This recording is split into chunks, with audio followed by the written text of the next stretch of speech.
part of all this is in the car. I had come up with like the perfect cold open, and I can't remember what it was. Speaking of cold opens, welcome to dia.log, the Gamer Matters podcast. Yeah.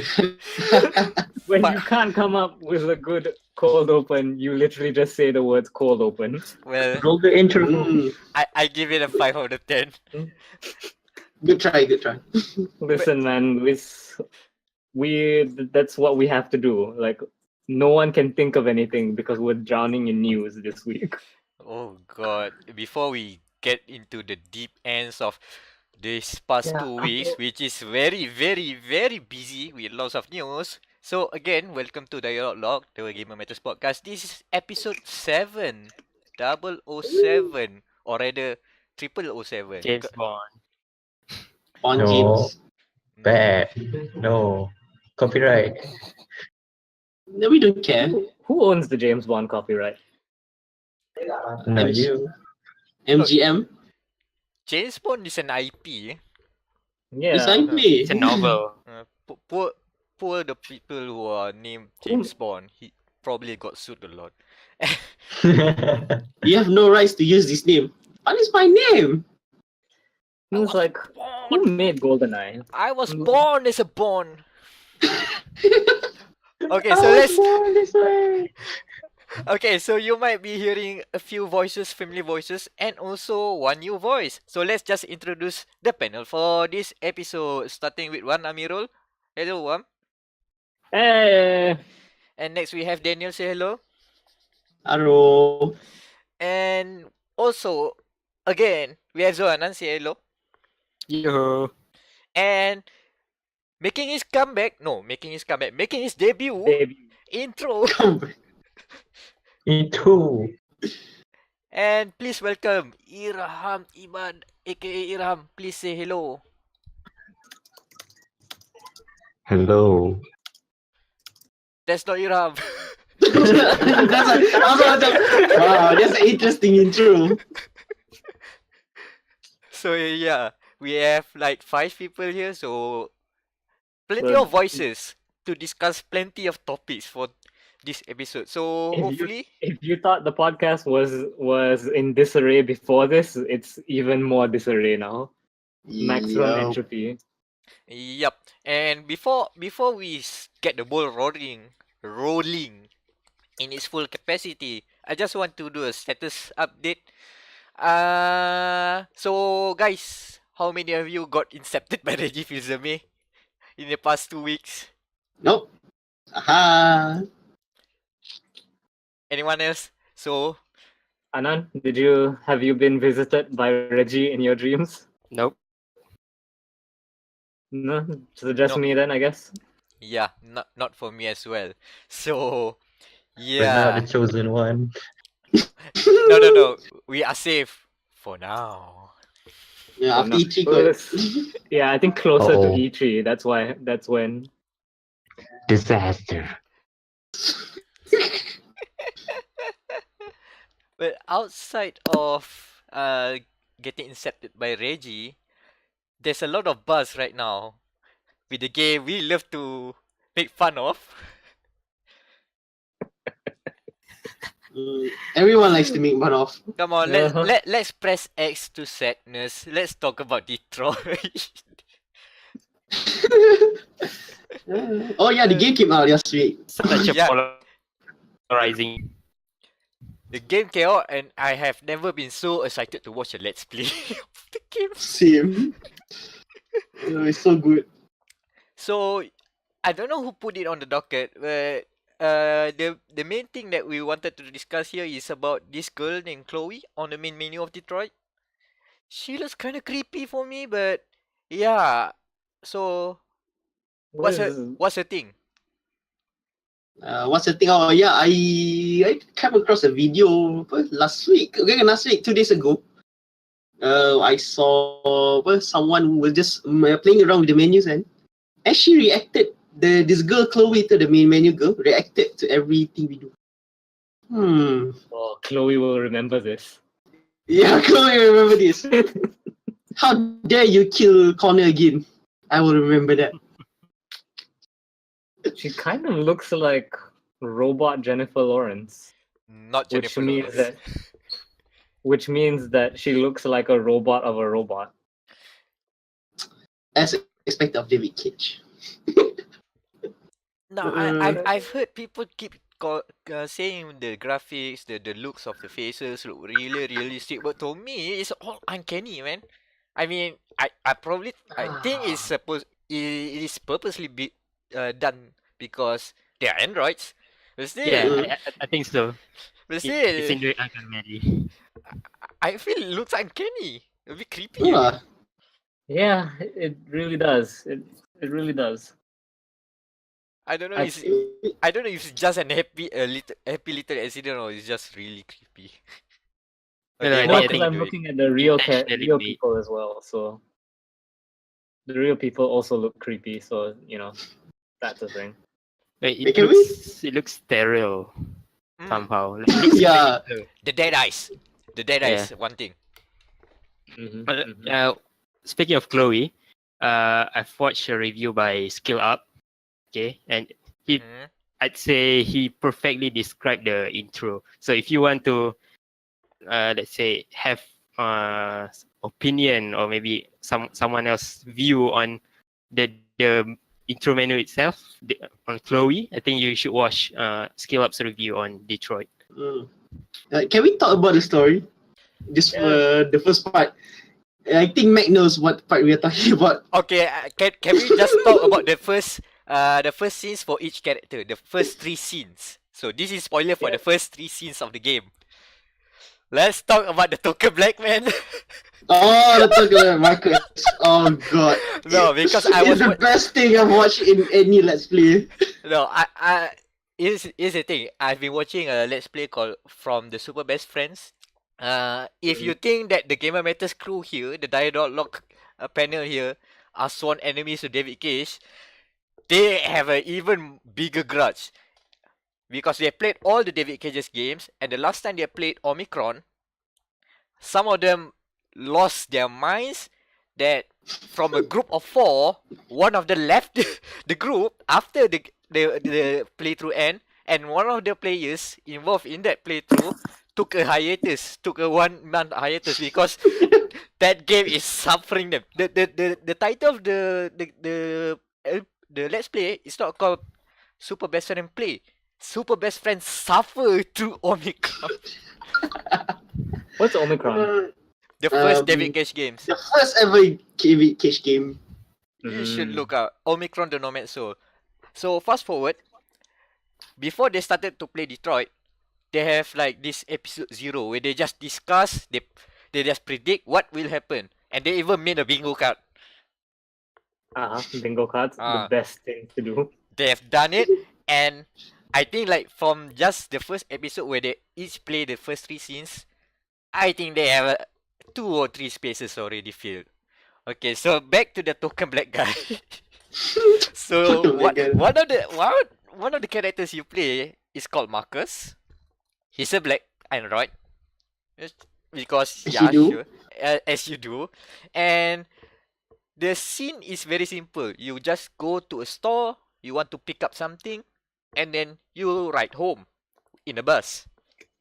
Mhm. But good God, it's very on the nose because in that scene, okay, you're looking at the androids are helping out a lot of the things human usually do. This one is like a nanny. She take care of the child in the what do you call that, the child carrier thing, right? And then okay, you go out of the garden, out of the park, and you see people are protesting. Oh, we want jobs outside of the store that sells those androids. For $8,000 only, no? $8,000 you can have a very well equipped android to do a lot of your homework. Mm. I don't know how. Man, $7.99 price.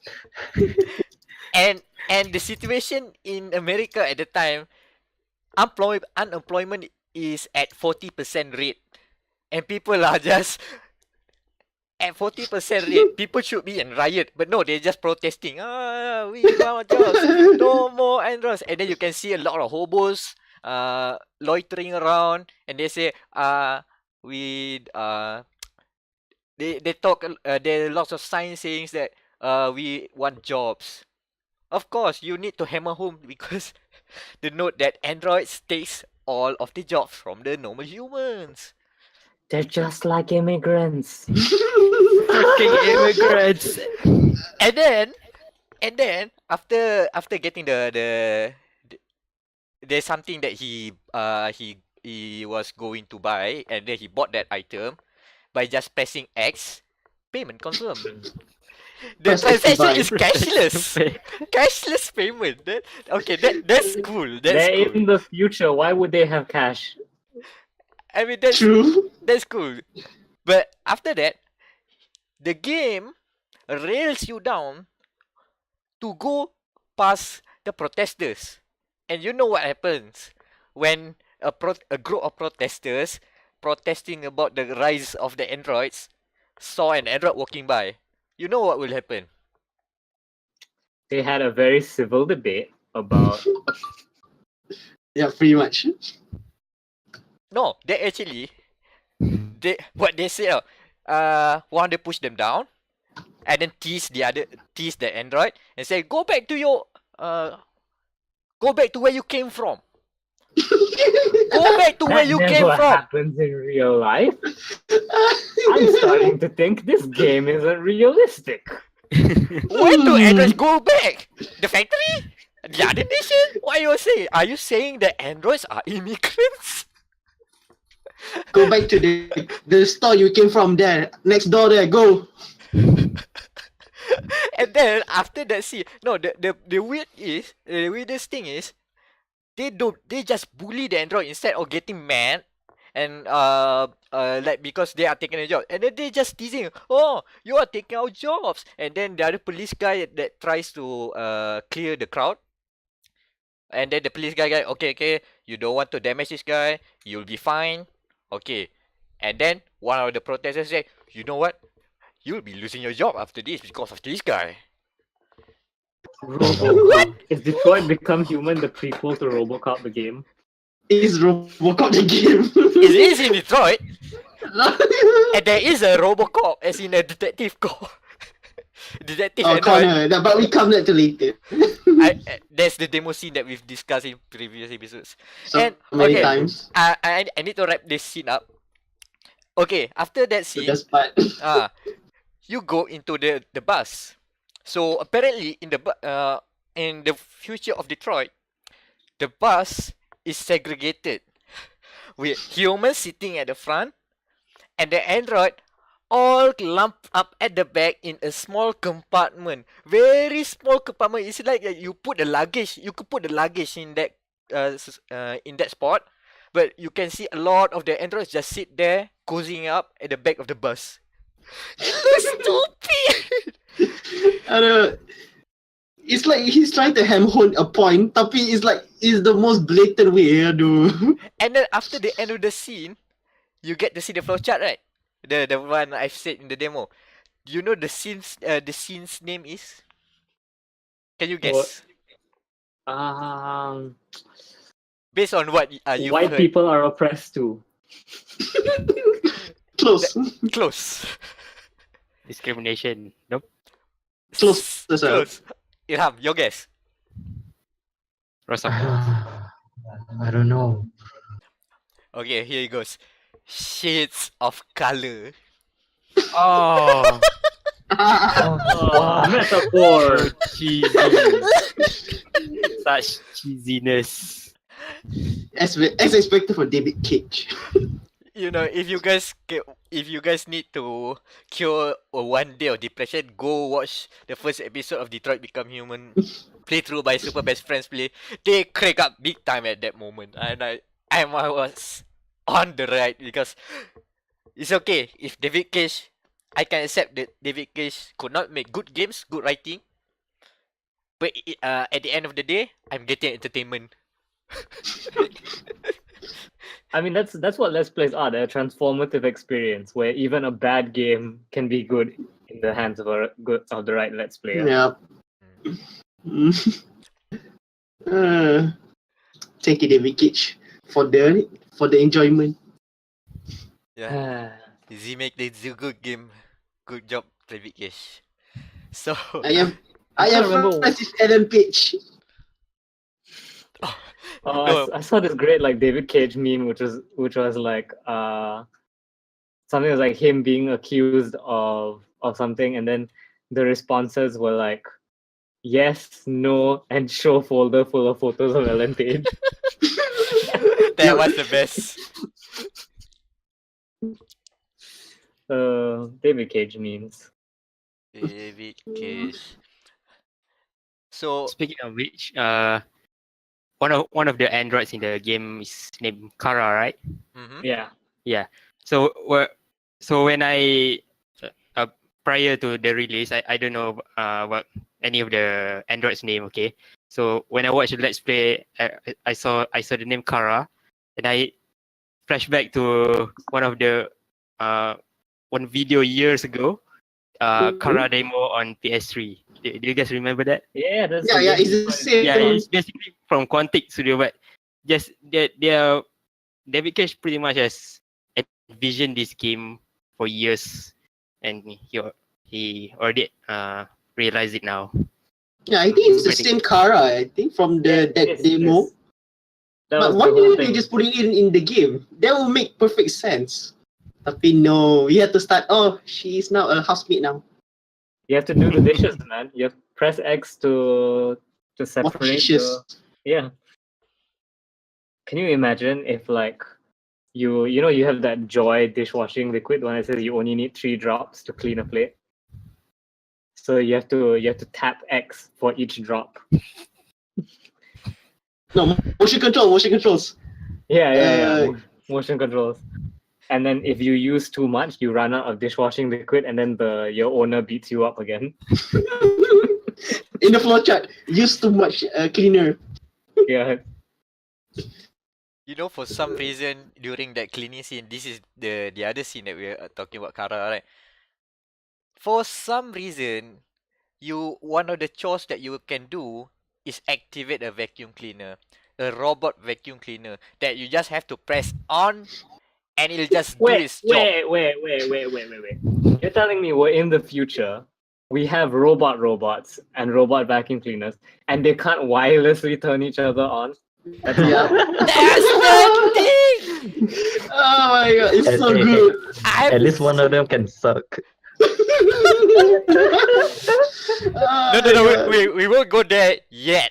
But from what I've heard, we might go there later on. Oh, that's a later. Okay. So hold that thought, and I guess we have to move on because if we can speak about Detroit all day long, and this is just the first 3 scenes of the game, and let's talk about another game that I did not play. we're talking about games we don't play. Yeah, Dauntless. Yeah, Dauntless. So, PC Monster Hunter. 11 gig game. It's too much. My internet 11 the gig? bandwidth. Yeah. What the hell? Oh, That's small. yeah. But my internet bandwidth is smaller. So, Streaming scrub. donate me your bandwidth. Senirham your bandwidth energy. So, to Okay, how about this? I send you $8 and then you subscribe to DG Unlimited for 1 day, 20 gigs. Just download. Hashtag must once. wait, this is Hashtag not DG sponsored. sponsor us. Now we have to contact DG sponsor. DG. Please. Oh We god.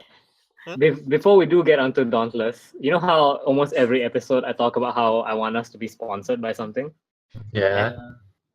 So most American podcasts are like sponsored by either Harry's or Dollar Shave Club. Hmm. which are Oh, like- yo, the Dollar Shave Club. Dollar Shave Club. Yeah, so I've always envied that. I'm like, god damn, I wish someone could mail me razors. My dad got a flyer the other day. We have our own like Dollar Shave Club equivalent. It's called Shaves to You. Ooh. And if you're a listening person who works at Shaves to You, I will gladly explain the features of your service for a fee. Now that's a Call good. me. Now that's a good Will take. steal for money. No, just I wonder tease who runs them. our Facebook page. Just That tease can them. contact them. Say no more. Hi at bimamalaya.my. We want your shaves. We want your shaves because I get scruffy, but I can never grow a proper beard, so I need razors. Just Yeah. call me. Okay, now Dauntless. Yeah, what's happening with Dauntless? Because I heard everyone downloaded Dauntless, but I haven't heard a single person play Dauntless. So here's the thing. The game launched on May 24th, as we have talked about a few episodes back. So that's all good and dandy. And then the servers got overloaded. Very Classic. bad. Rookie mistake. Classic. Sasuga. At its worst, I saw you have to when the servers are overloaded, what happens is you get thrown into a queue. So for people who might not be familiar with online games, you got thrown into the Adventure queue. Quest. Yeah, and then you can see how many players are in the queue. A lot of the times during the first 2 days of the Rocky launch, the peak numbers could get into the thousands, the 2000s, to the 20,000s. I even saw one day, I think the servers was just rolling back up. It got into 200,000 waiting in the line. 1 hour wait plus just to It does- enter the game. And even It in the doesn't game, call beta for something. it is at its most a very open beta. This is beta at its best. So basically, the folks at Phoenix Labs, the developers, they've round down. They have actually communicated a lot of the issues and really explained a lot from their Twitter account, from the subreddit. They're posting a lot to the community, explaining what happened. So basically, they aim that at launch, the most players that will be logging in would be 75,000. Oh boy, were they wrong. 75,000 they picked that because that is based on the top concurrent players on the top 3 games on Steam usually. But this is a launch. This is a launch for for a free to play game that people are very interested. They have 1 million players pre-registered to play this when it is out of closed beta, because you can actually play the game already in closed beta, but you have to pay for the Pounder spec. This is the first time you get access to the game entirely for free. And of course the servers overloaded. Yep. Do we have any like early impressions from people who made it in?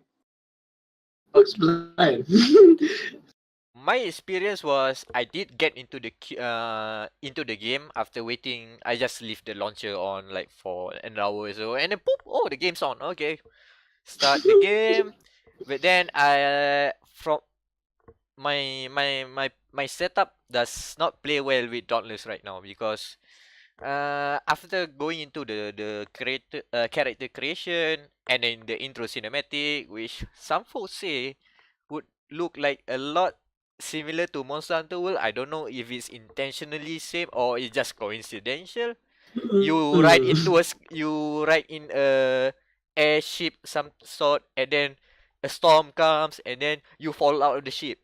Seems familiar, right? To be But- fair though, that's also every D&D campaign starts the same way. Okay, so coincidental. I like to think it that way.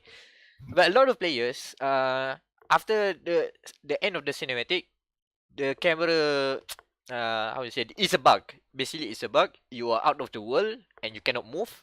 You can sort of control, but basically you cannot do anything. Mm-hmm. And I got stuck like that. Even though the developers also said that they have like temporary solutions to troubleshoot the thing, I could not get Dauntless running on my machine. So no, I only see the character creation like 5 or 6 times. But do more legit news sites than us have any impressions on the game? So far it's good. The thing that I saw that differentiates Dauntless from Monster Hunter is that the behemoths, the monsters in this game, a lot of them have like for the higher levels, I think, have like raid like mechanics. So basically, you're doing like a Destiny raid. You have to know when to go here and then when to attack. Mm. So there's a bit wrinkle there in the formula. So yeah, Basically, like what's that game called? Destiny 2 raid system, raid yeah, boss. yeah. People are comparing a lot like Destiny's raid boss. Like for I think that's for the higher levels, Mima. I don't think that the normal behemoths are like that. And a lot of the things like the UI is still rough in the edges. They Yeah, admitted they are I saw working on it. someone stream the Dauntless before, and I was like, "What the U? I just cannot like the UI. I just like it reminds me of OG Adventure Quest. That's what it looked like." Mhm. So basically, that's the thing. It's still early days, and what at least even though the game is has potential, but in a rough state right now, the good thing that I can take away is the developers are very on point. These guys are veteran developers. They used to work in BioWare. They used to work in Riot, and a lot of other companies. So these are very experienced developers. But in a small scale, indie scale, like 60 people, they communicate a lot of what they are going to do, what are they going to add, what are the things that they are looking into right now. Plus, they even have a like a, you guys know Trello? Trello. I no. It's basically a dashboard app. So basically, if you are doing like projects, you are collaborating with people, you use that kind of app just to see, oh, the what are the tasks at hand, what the thing. Usually those things are when you do event management or something like that. You keep it to yourself. This is internal use, but you can actually see their Trello board, and see what are the things that they are doing right now, what they are implementing, what are the things that they have in mind, but they are but not high priority. It's pretty cool. I like that sort of transparency. Yeah, that's really yeah, cool. yeah, That's that's really good. the sign of a confident developer. Yeah, just needs a bit more time. Yeah, it's open. It's the first open beta, so Mm. Yeah, not. is it a limited time open beta? Because I do want to get in on it. It's just that I'm drowning in uni work right now. So I think so. I don't see that it'll be like it'll there will be like a set date on when it will be closed. This is the sort of game that just goes open beta in perpetuity until they say, okay, we are ready to go 1.0. Let's put the 1.0. the Minecraft model. Ah, Model. that's a good pull. I think this is that sort of game lah. The Minecraft slash Warframe model, yeah. Mm. Slowly adding stuff over the. Yeah. If they can pull a Warframe, that would be swell. yeah. Monster it's not a- Hunter Warframe. Oh, If they want to pull a Warframe, they need to, say, be more connected to the community. So make some of the prominent members known to the player base. So okay, so let's say we know in Warframe we know Rebecca, we know Steve, we need and Scott. a Daunt mom. That's what we need. Yeah, we did a mom, sort of something like that, to make the player base feel connected to the game, out of the game itself. I'm So willing with to the bet developer. a non-trivial amount of money that like the connectedness significantly increases if it's a maternal figure. Yeah. Mm-hmm. Same thing with in esports. So for example, one Is of there the esports mom? and yeah, Wow. in certain sports team, not exactly not mom in a sense of a real mom. So a female figure. For example, Yeah. in team Overwatch team Runaway from Korea. So the team founder's wife, Flowervin, is the team mom. And also in Overwatch League London Spitfire we have Suzy, and in Philadelphia Fusion we have the chef of the team herself. So she sort of become the team mom. So Who's the girl there in Shanghai? I think Guguri. Gaguri is a player in Dragons. But she also a figure technically. She's a female figure for the sake of female esports player. She's not a team mom or something. Yeah, Because for team mom, you need to specific someone type. specifically responsible for like psychological interactions between players and also fans and the players. So add some maternal touch to the team. While we're on the topic of team moms, I just like to give a shout out to Space Mom because she once shared my Warframe art on the Warframe primetime stream. So Oh, really? Congrats. We need to Wow. screenshot that and post to to social media. Hey, hold hello. on. I have it saved somewhere. Okay, Iram, do your magic. Send it here. Oh, thank you, Space Mom.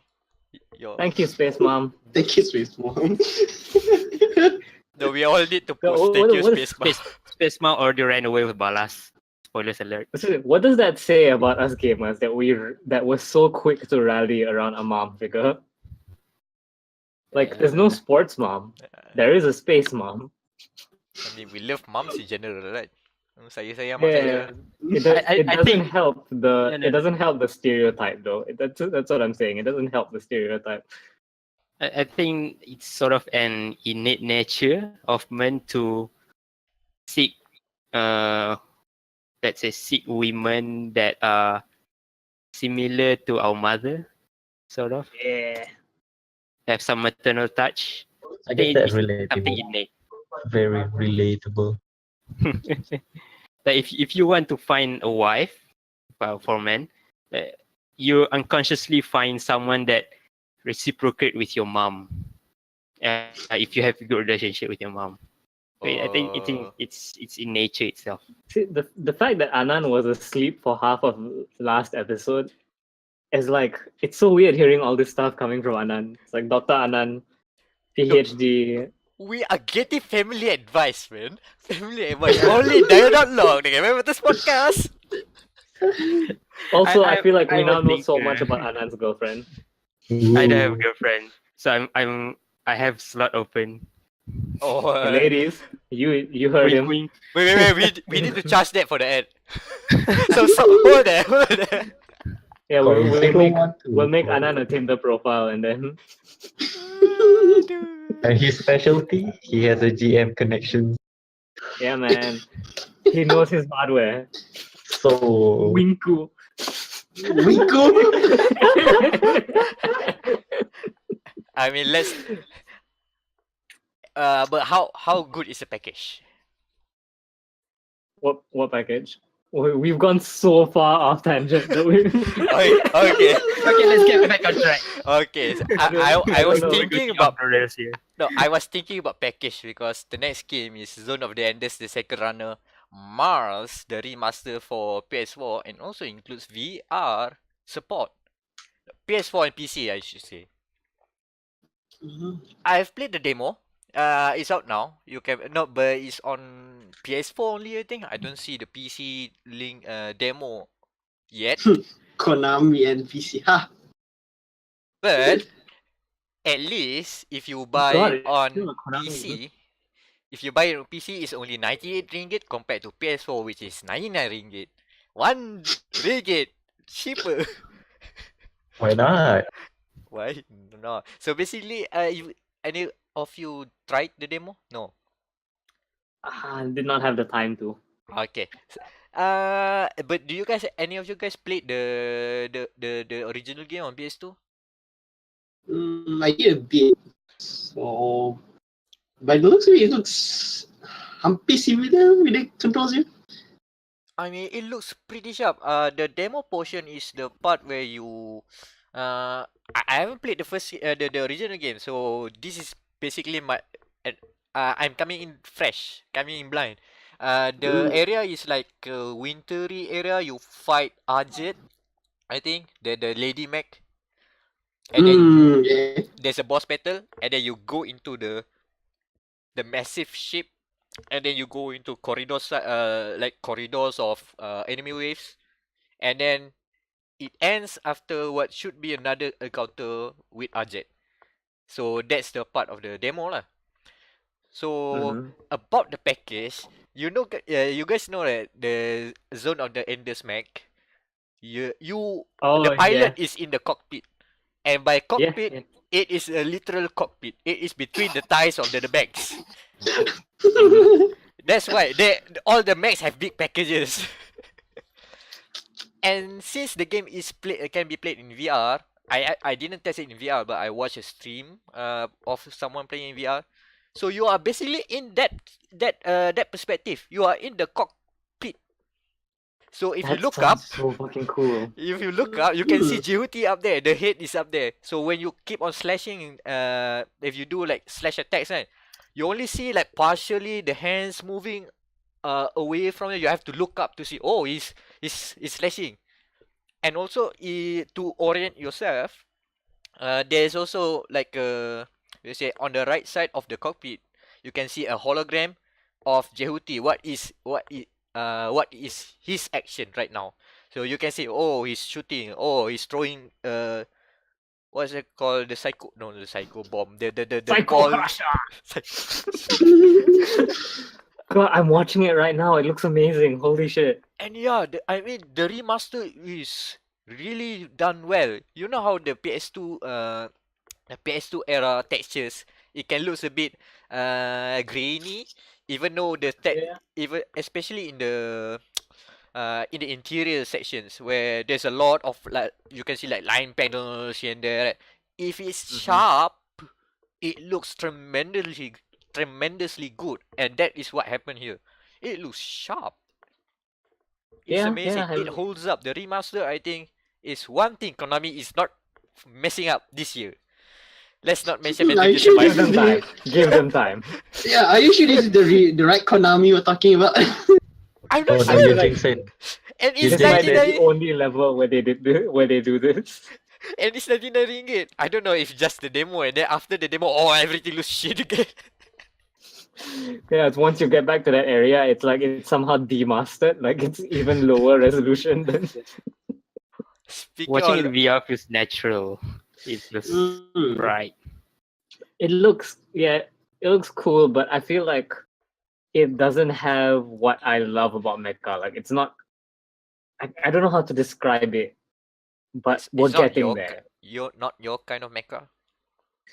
Yeah, hashtag not my mecha. See, Hideo Kojima's Not my mecha, so mecha. that's why.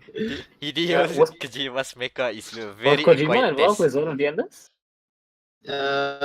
He did the baseline for the first one, so there was a team that just followed for this one, the second. I feel like Armored Core like this would be my kind of mecha. Oh my god, come on, please, From Software. Stop, just stop for a while from your Dark Souls, please. Get back Armored Core. No, there are only two mecha games I want from from Software right now. It's Armored Core and Metal Wolf. Battle of Chaos! Battle Let's of get Chaos. ready to party! I think your type of When will I think your type of mecha is boots to the ground. I Kind of, yeah. That's why I like you're sort of like Xeon in 40k or something, boots to the ground style of mecha. I believe.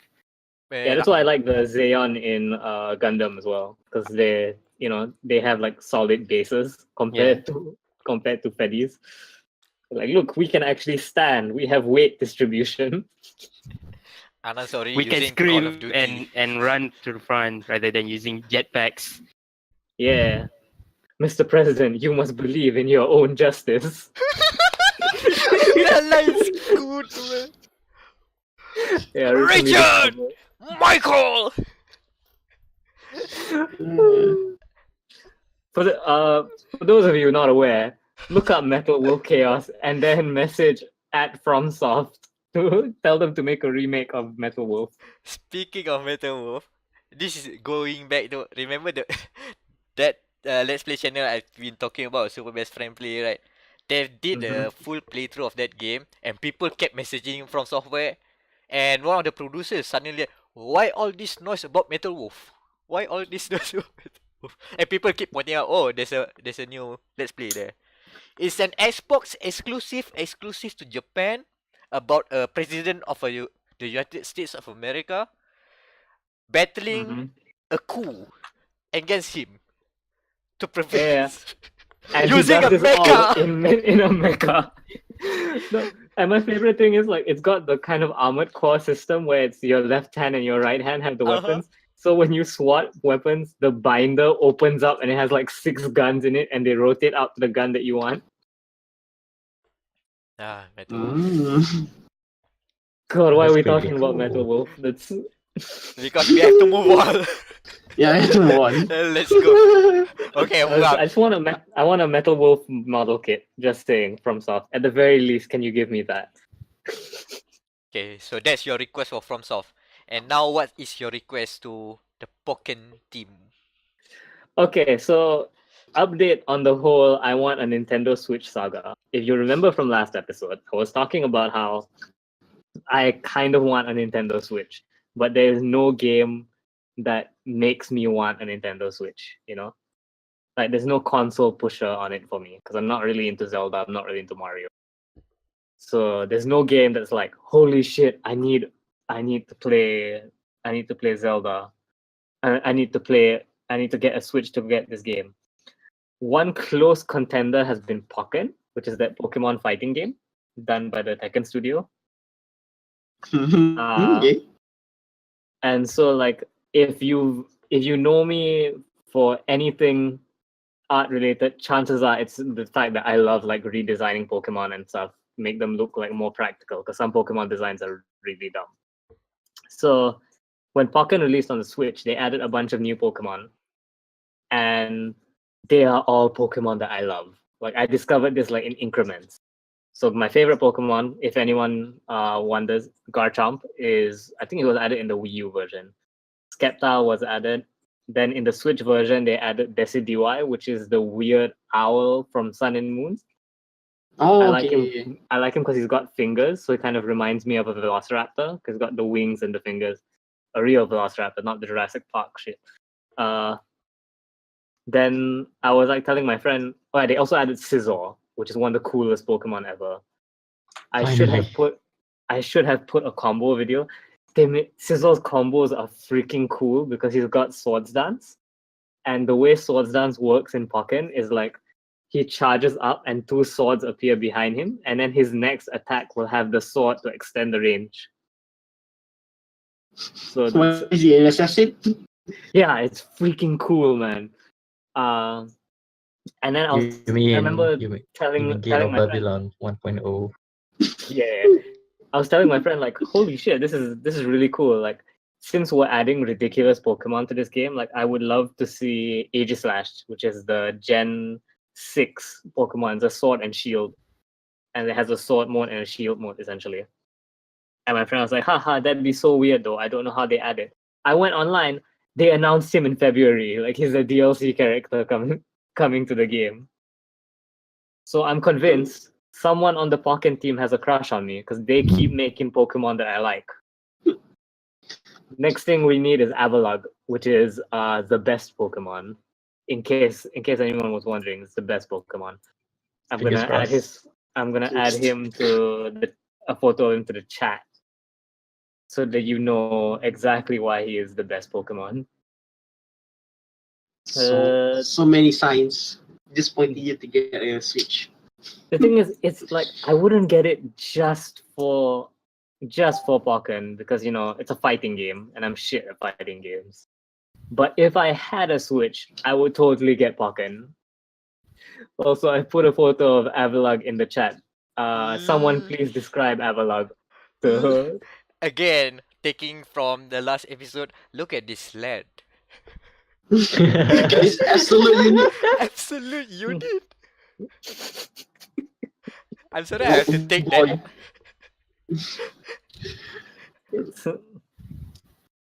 Yeah. Okay. So I'm gonna describe Avalugg then. Imagine an iceberg, but upside down, and with a completely flat back, like the top of his head and the top of his back all flat. We call him the coffee table of doom among my friends. It's pretty accurate. White coffee Because- table of doom. Yeah.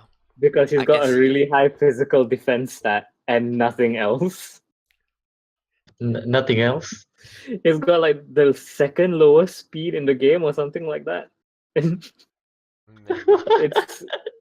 Again, pretty, Poor guy. pretty great. absolute unit. Totally Absolute justified. unit. Yep, one of the best Pokemon ever. I love him, and Nintendo, you need to add Avalugg to more shit because he has been wronged by not being the mascot for Gen 6. Oh, oh, oh. Add him to Pokken, you cowards. We need more quadrupeds in Pokken. And Avalugg would be the best. 'Cause you just slide him, just have him be like Big Band from Skullgirls. Have him like slide around. Oh, I want to fight you. Wait, let me hold up. Let me put my tank over here that does absolutely nothing but has a lot of stats, which is tank. Man, Yeah. Basically, no a cheese. counterplay. He has counterplays. That call any fire move ever will just fuck him over. Oh, well, I- so much for that It's a unit. lower level Charizard. Okay, dah. Dead. Because he's got a high physical defense. Not so great special defense though. Like so any special fire attack will do him in. Anyways, so that's my pointless story of the week then. So should we talk about Onrush then? Who here played Onrush? Well, the game is not. It had a beta, but the Mhm. beta is only in US and Europe, so I have to do some magic, as in get an R2 VPN? account. Nah, not a Get VPN. an account. Just get the R2 account, download, and then just play with my R3 account. Get So, Tunnel Bear. oh, no, we have to charge. Okay, so Hashtag not sponsored. not sponsored at all. So Onrush. So apparently the definition of Onrush is perpetually in motion going forward. And Mhm. that is basically the concept of this game. It looks like a racing game, but you are not racing to the finish line. Uh, You are not alone. This is a 6v6 game, mhm. and you have orders that you can take down for boost for absolutely no effort at all. Just a tap and you can get boost. And Mhm. apparently, you can gain boost, and if you boost enough, you will charge your ult. Yeah, an ultimate, which is called a rush. And when you rush, you get you go into faster. You just go even more faster, and there's an ability attached to it. So Ooh. in essence, it's Overwatch with Burnout and SSX merged into something called Onrush. It's a weird combination. It is developed by the team that used to make Motorstorm and Drive Club. The studio shut down. Sony shut them down, and they moved to Codemasters. And this is the new baby. But that happened quite recently, didn't it? Them getting shut down by Sony. So Yeah, how long last has year. this game been in development? They got shut down around last year. The game was announced at Paris Games Week of last year, around August, I think. It was the time when they announced Ghost of Tsushima, that period. So Oh, that's the it's Paris Game Show. we'll talk about it later. So it's basically they do it it's pretty quick, and it'll be releasing like next month, June 6th or something around there. God In June. damn, that's a fast working game. So Does yeah, it have basketball in it though? unfortunately sadly no. So there's a lot of interesting different game modes. One of them is basically they call it overdrive, which is basically you just do stunts, you just do takedowns, take down other people, and just go do do a lot of things just to gain points and win. The other is countdown, where you basically competing to get into checkpoints. There are there will be like gateways appear around the track, and you just go around the track over and over. There's no finish line, so you just go around it over and over. And that mode is just to increase your time in the clock. Go into the gate, get time in the clock.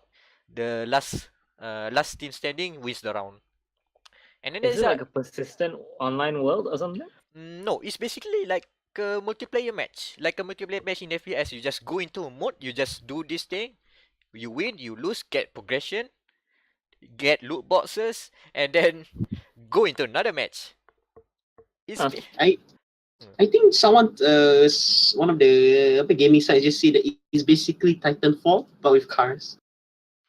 yeah, That's not- the Titanfall comes with the fodders because you also have like NPCs that are going around yourself. So basically, since you are not you don't have like a finish line to achieve to go to, you are basically being rubber banded. All 12 of you plus like around a few of the fodder cars, you are being rubber banded into this thing that they are calling the stampede. So basically, you will always not be too far ahead or too far behind from the action. And the action goes like you will be taking down opponents, you will be triggering your abilities. Yeah, the cars, all of them are vehicle classes. They have their own unique abilities. It's Ooh. class based. Class-based What's the racing. Myvi's class? As in a rammer, there's a rammer called interceptor. Class. There's a Myvi can ram, yeah. I have never seen a Myvi survive any. or do you Too mean fast, that too fast. or do you mean that the Myvi can flip around, do a barrel roll? There's a class for that too. Oh yeah. Oh. Wait, what's the Salate class? Because that's the Myvi.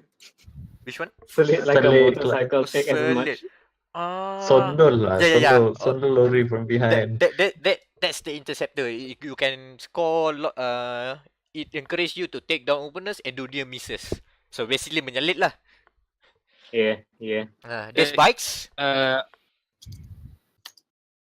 Sorry, can I ask something? Uh-huh. Are the maps static or is it procedurally generated every race? Something every session? It is static, as in you will know exactly this is the jump, this is the layout. Okay. It's pretty much Okay. the same. But there are a This lot. thing has esports potential. That's the thing. I'm thinking of, are they going that road? But It has potential, but it doesn't have to be emphasized. But they just put the foundation there and let the community decide on their own whether it's competitive enough for a competitive scene to grow from it. yeah, because Toxic. I mean the template is there. If the community can go into that route, it's possible because they build the systems to be similar to games like Overwatch, like Titanfall, rather than like a normal Mario Kart or Sonic Racing Kart. We will talk about that later. So it's a very different beast, despite the game looking like a motorstorm game because you have off-road cars, you have bikes, you have like big 4x4s, Kapchai ada tak? and also Kapchai. Kapchai. Nah, there's a weird there's the normal motocross bikes, and there's another bike that looks like more like a police bike because it has a big bodyworks around it. No, but you see, like the thing about the Kapchai is the Kapchai. You think it would be an interceptor class? It's actually a blocker class. Because I don't know how many times I've tried to like change lanes and got blocked by the bike because it just starts speeding up and I'm like, I don't want to get my car hit. The tank. The mobile tank. Yeah, exactly. It's the diva of vehicles, yeah. DLC potential there. Kapchai is a tank. The only bike, Oh shit. the only bike that can tank. There are also tank vehicles, but this is just a Kapchai. An old Just a Honda C Cup. Honda. EX5. Okay, at best an EX5 lah.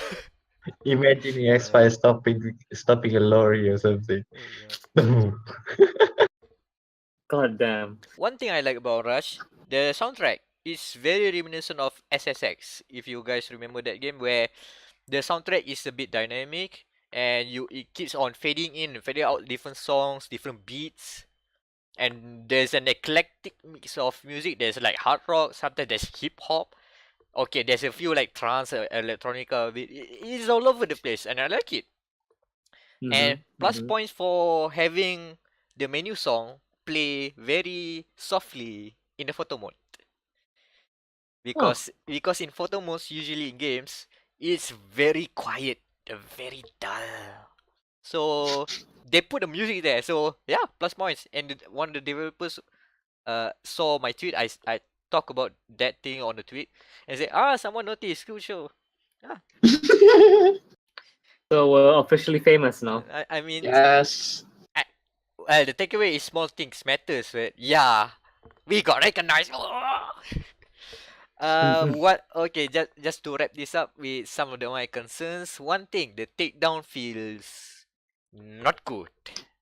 You know how in Burnout when you want to take down opponents, you just hit them, right? Yep. And then if that one hit does not cleanly take you down, you can fight, you can jostle, you can keep rubbing each other. Don't want to sound too intimate, but yeah, you can do a lot of things before the takedown commence. But in Onrush, if you get one hit, if you get checked, the screen goes monochromatic, as in or you need to regen your health, so you basically near death. The COD way of regen. Yeah, it went COD and doesn't feel good because sometimes you want to ram someone. I don't know if he got checked, but suddenly he rammed me back. I got checked, and then there's a tree in front, so I got takedown. It doesn't feel good, especially if you got Wait, so that you were experience trying like to you were trying to take him down, and then you got taken down instead. Yeah, and it doesn't make it, and the game does not make it apparent that did that hit matter or not. So it doesn't feel good like that. Like in Burnout, you always know, even if you just nudge him a little bit, you still get boost, so you feel that you've done something, even though you get taken down afterwards because of a counter hit. So that feels a bit and then the thing that I say about the rubber banding, where the car won't be too far ahead and too far behind. I think they should do a bit more to close up the gap, because I do experience a lot of times when I'm so far at the back, even how hard I press the boost, how hard I press the rush, it's hard to get back into the pack. And the idea is that the whole the stampede is the whole 12 cars, player cars and the fodders are very close around you, so you can just take down, you can swerve, you can jump, you can take shortcuts all together, you can use abilities together. A lot of time I feel that they are too far apart, and the game does not make the rubber banding does not rubber band you enough. Which is weird to say in a racing game. You don't rubber banding enough. Rubber banding is a bad word in racing games. Which rubber banding is the thing where suddenly the car from behind suddenly gets 200 or 300 times the performance to catch up, and the car up ahead is too slow. To be fair though, like from a gameplay perspective, rubber banding is important. Like if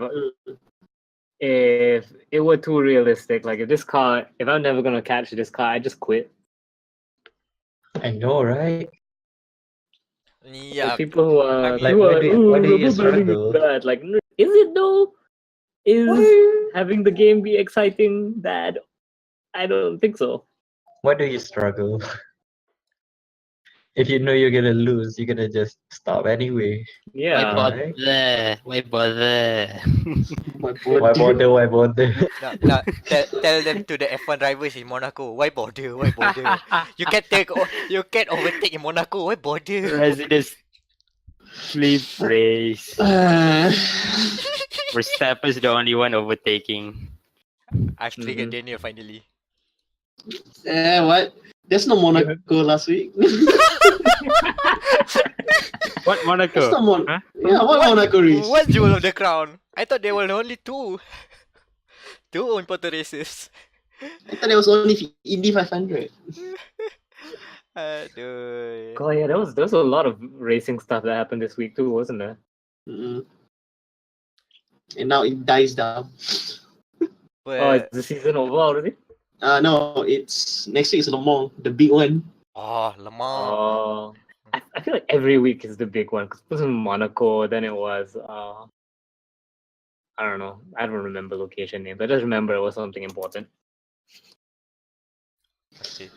So moving on to more important things. Wam. Yeah, the recurring segment of this podcast, 40K Corner. The most important segment. Listen, man, I try not to make this a 40K podcast, but there's just so much 40K news.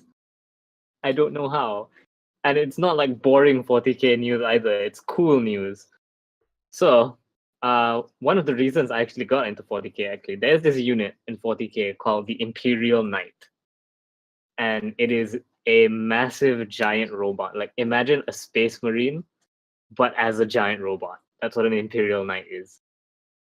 Someone's gonna get mad that I say that because the Imperium is more than Space Marines. But yeah, it's got the big shoulder pads. It looks freaking cool. Okay, essentially. And for the longest time, they've always just been Imperial Knights. But now there's a new codex coming out called Codex Imperial Knights that adds like different classes to them. So you have the standard Imperial Knight, which is the one that everyone knows. Wait, before we get into the, I just tell a quick story. Michelle Tan, also known as Lilia, once had a sponsored stream for Dawn of War 3. Wait. And okay. And she had like a viewer lottery where like the lucky draw prize was an Imperial Knight model. And I signed up for the thing. You had to be watching her stream to win the thing. But then my mom dragged me out that night, the night of the stream. I was like, whatever. And the next day she was like, you actually won the thing, but because you weren't there, I couldn't give you the thing. It's like, God damn it. Unlucky. Disappointing. To be fair though, like that was before I had a 40k army. So if I did get an Imperial Knight, I probably would have played Imperium and not Tau. So why did you just download the Twitch app on your phone? I do have the Twitch app on my phone. It's just like I was like, my last. I was out at dinner and my parents were like, so yeah. It's okay. That was before I started model painting. So now I have more skill. I can get an Imperial Knight. So yeah, I linked to an article with all the new Imperial Knight shit. The coolest shit is this thing called the Dominus class Knight, which is just an Imperial Knight covered in guns. They're supposed to be massive. They have like 1, 2, 3, 4, 5, 6 guns. It looks like 6 points for guns, and that looks freaking amazing. Also, they announced Adeptus Titanicus Dominicus, which is it's 40k battle tech essentially. Mm. And it's for the PC. Like it's one of the many 40k games that are currently in development. Holy shit, that license has a lot of games coming out for it. We have Battlefleet Gothic 2. We have Adeptus Mechanicus. Yeah, I think that's what it's called. We have Inquisitor Martyr, and we have Adeptus Titanicus Dominicus. Yeah, that's a lot of names. All releasing this year? Not releasing this year. They're just all in development right now. Oh, okay. Games Workshop is very, very like liberal. You want to make a 40k game? Sure. Just as long as it's not any of the other races. Imperium only. God, just give me my Tau Empire game, please. Please, Games Workshop. Last bit of Imperial Knight related news is there's a board game called Imperial Knights Renegade.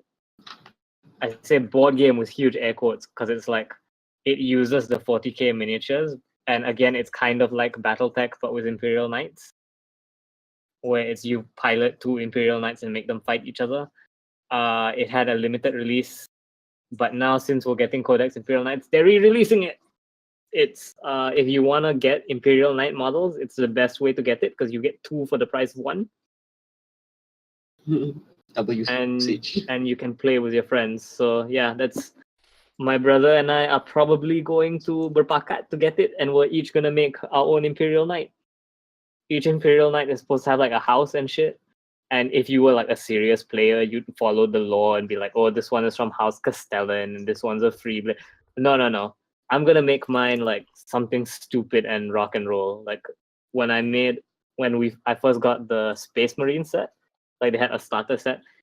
You can pick a chapter for your Space Marines, and mine was called the Raging Sex Marines. Nice. Nice. Raging Sex Marine is a good name for hard rock metal band. Right? Raging Sex Hey. Marines. What are we gonna name our band? Hard Rock Sex. No, it's Raging Sex Marines. Hard Rock Sex is the lead song on the album, the single, yeah. And now debuting at number 15 on the UK Top 100 list. Hard Why? Rock Sex by the Raging Sex Marines. Now I need these giant robots to have like long mullet hairs and rocking. Giant Yeah, Sex man. Marines. Put it in the Business in thumbnail. the front. Yes, another 40k thumbnail. Perfect. It will be part of the thumbnail. This is a long podcast. We are going 1 hour already. Like, Holy shit, yeah, we are. Goddamn. yeah. Oh, last note, speaking of rock and roll, if you want a song that sounds like it would be by a band called the Raging Sex Marines, listen to Fuck All Night and Party All Day by Steel Panther. It's a great song. It sounds like a Bon Jovi song, but has like amazing lyrics. The Steel Panther in general is just a great band. And the lyrics, Fuck All Night and Party All Day, remain to be some of the greatest wordsmithing in the English language. So that's 40k corner. And we are moving to the other corner of the room. I assume this is Anan is going to talk about this. This is Yeah. my corner. However, He is re-energized after we You gave have him that. stated your mark. You have stated your mark there, and people do not want to touch it. So yeah, and then let's talk about Overwatch League. So there are many points here. So for this week, I'm going to talk about the comeback, the resurgence of Dallas Fuel, and touch a bit on Shanghai Dragons and their fucking awful loss streak. Oh What boy. the fuck? Have they won a game yet? Nope, No. not yet. And now I'm gonna talk about it in a few minutes. So first we touch on Dallas Fuel. So for the past weeks, we are seeing a very exceptional performance by Dallas Fuel, and credit goes to their new coach Arrow. So I'll give him a clap for now for helping Dallas Fuel get back to their old groove. So for those who didn't know, Dallas Fuel is one of the teams in the Overwatch League. Before the league, they are known as Envious, and probably one of the best team in NA scene. So they come into the Overwatch League as a highly regarded team with high expectations, considered as gods within the community itself. So okay, they get in, they play, and we watch their performance. And by when we reach the middle of stage 1, we realize that, oh god, they are getting worse. The other teams are getting better, so they're getting stomped, and the fans, and especially the competitive Overwatch Reddit, are very, very angry at the coach of Dallas Fuel. His name is Kai or Kalsoda Kai. So it's normal, right? In sports, when a sports team is underperforming, we blame the coach first, right? Yep. Okay, so the thing with Kai is when we blame him for Dallas Fuel losses, he gets defensive and deflect away the blame from him. What kind of question is that? No, Why? it's not my fault. What? You're the head coach. Why are you saying your fault? I don't even What play the hell? game. Why play me? Yeah. That's That's correct. true. Yeah, not only not admitting to his faults, he also put some blame on the team owner. Like, yeah, you're blaming your employer now. That's sort of a carrot suicide of it. But granted, he doesn't put fully the blame on Hastro on the owner. He just say that okay, the owner have more hands than usually permitted. I say or usually accepted. So this thing is out of my control. How can a coach say that? What the hell, Kai? I still can't brain his actions during the week time of Dustfield. Okay, proceeding next. So with the losses and stuff, and Kai not helping at all in improving Dustfield performance. So we have communication breakdown. So trust issues between players, and then the pressure that mounts every week due to the losses. And these guys are mechanically good. It's just that their teamwork, their cooperation kind of weak, and it really shows when compared to other teams. So this pressure lead to their mental health deteriorating. So very pressured, very blaming towards themselves, being defensive on Twitter, on Reddit, make them hard to cooperate. So to the extent that even during the matches, the production team showed that they're struggling to even speak among themselves during games. This is live game on stage, and they are struggling to communicate. Oh, like the lowest point of the old envious, and due to that, some excellent players leave, like Casta and Rascal. They're forced to leave, and the roster has been shuffled on their roles. The DPS main is so depressed and so, I'd say, lost confidence on his mechanical skill to the point where he's moved to a tank role. He becomes the Winston main, the Winston role on the four time man. Four time. They replace XQC, right? Yeah, exclusive left. Okay, not left. It's just sort of fired Not something Parted because ways. parted ways because his The two- controversial actions. And Poor guy. Coco is perma bench because Kai said he's broken. Losses just broke his willpower to continue on stage. So they pretty Oh. much have no main tank at that point. And for XQC gone, so they have Seagull. So Seagull they put on off tank because Mickey is underperforming. Seagull off tank, what the hell? And then they put Taimo on tank. I'm like, okay, this has been the lowest point of Dallasfield. How can they go lower? I know, And they right? only lost to Shanghai Dragons. That's the only grace. Okay, they only won to Shanghai Dragons. And So even at their lowest point, Dallas Fuel at their lowest point, they can still beat Shanghai Dragons. yeah, that's how bad Shanghai Dragons is. Dallasfield lowest point, they can still beat Shanghai Dragons. Come on, Okay, moving on. guys. Okay, after Kai left, okay, so the team basically have no head coach. So they just do for themselves. Okay, we do this right, we do just our head, play on ladder, on normal competitive, just screaming to any strategies. Okay, therefore stage 4, they now have a new coach. So this coach his resume is very impressive. So he head coach the Fusion University, I believe. Okay, some of the best tier 2 teams. So below Overwatch League, we have the contenders. So some of the contenders team and pre-Overwatch League team like Immortals. So he has a very good resume on coaching teams to victory. So with Arrow into the picture, and also the new meta, the new composition meta favoring Dallasfield in terms of their hero pool and skill, they get better. Okay, you can see the coordination is getting better, the communication is crisper, their Wait, when you- positioning, their like- awareness. Sorry. Question: when you say the new meta favors Dallas Fuel, do you just mean that tanks aren't important anymore? No. Okay.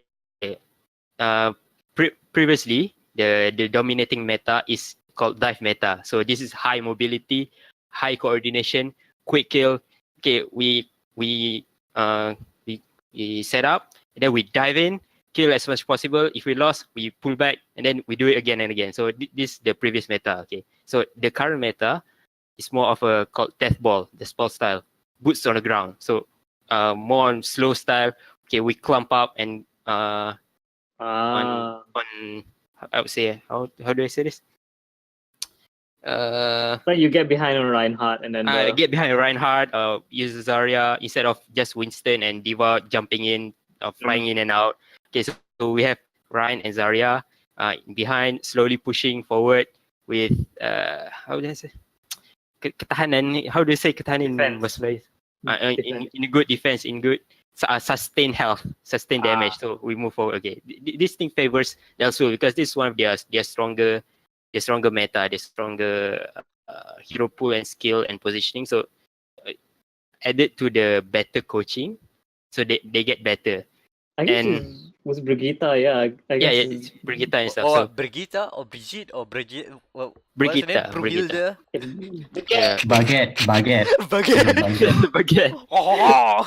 No, that's Widowmaker. That's So Window. yeah, it's Brigitte because it's a German name. Even though she's Swedish, she is named by Reinhardt. Reinhardt named her, so it's Brigitte German. I feel like sorry if this diverts your topic a bit, but I feel like Reinhardt naming Torbjorn's daughter means that there's something going on there.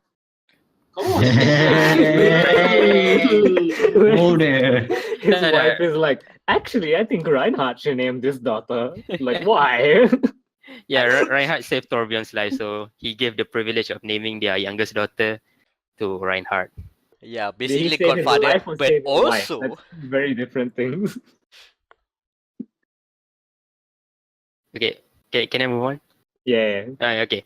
So and then recently some of the players reveal, so they pretty much clear up, they laundered their dirty air in a stream with some in a stream with Thorin.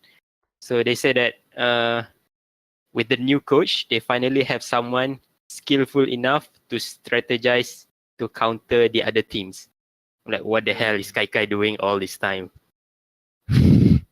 wow. That's how bad I'd say Kai's incompetence is. Not saying that he's all to blame. It's just that he is taking the head coach role while not being a leader. He is a coach as a friend. They said all the Dallas Blues say that Kai is a good friend. He's a good friend, but a good friend is not a coach. That's why I say, okay, you want to lead a team, and any sports team, no matter esports or normal sports or even life itself. If you want to find a coach, you find someone that can lead you. Friendly is second. Someone that are competent, they have the skills, they have the vision, okay. And then if you are